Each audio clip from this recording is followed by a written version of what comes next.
মা আমি একটু বেরোচ্ছি, ঠিক আছে? আসতে আমার দেরি হবে। কোথায় যাচ্ছ তুমি? আরে কি পোশাকের ছিলি তোমার? তুমি জানো না যে আমাদের বাড়ির মেয়ে বউরা এসব পোশাক পরে না? তোমার সাহস কি করে হয় এরকম পোশাক পরে তুমি বাইরে যাচ্ছ? আচ্ছা, তা আমাকে আপনারা কোন দিক থেকে বাড়ির বউ মনে করেন? আমি যে আপনাদের বাড়ির বউ সেটা তো মাঝে মাঝে আপনারা ভুলে যান, তাই না?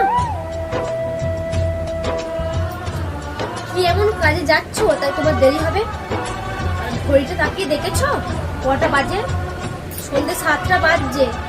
আর আমাদের ঘরের বউরা রাত্রেবেলা কোথাও যায় না, চুপচাপ বাড়ি থাকবে, কোথাও তোমার যাওয়া হবে না।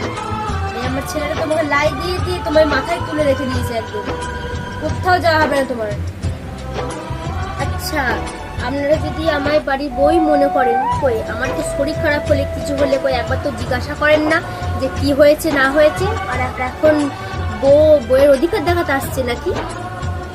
শুনুন, একটা কথা বলে রাখছি, আমার যা মন আমি সেটাই করব। আমার ভালো দিকটা যখন আপনারা বলতে পারেন না, আমার খারাপ দিকটা একদম বলতে আসবেন না, কথাটা যেন মাথায় থাকে।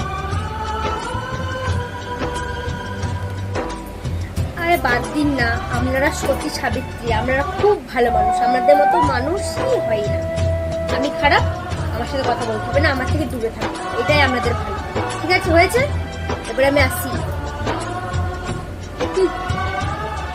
তখন হায়া হায়া বানানো করলাম আমার বাবুকে যে ওই মেয়েকে তুই বিয়ে করিস না রে বাবা। আমার কপালটা তো পুড়েছে, তোর কপালটাও পুড়বে। কি মেয়ে আমি ঘরে নিয়ে আসলাম, আমার কপালটাই খারাপ, কপাল আমার খারাপ। হায় হায়, আমি কি করবো এখন? কিচ্ছু করার নেই।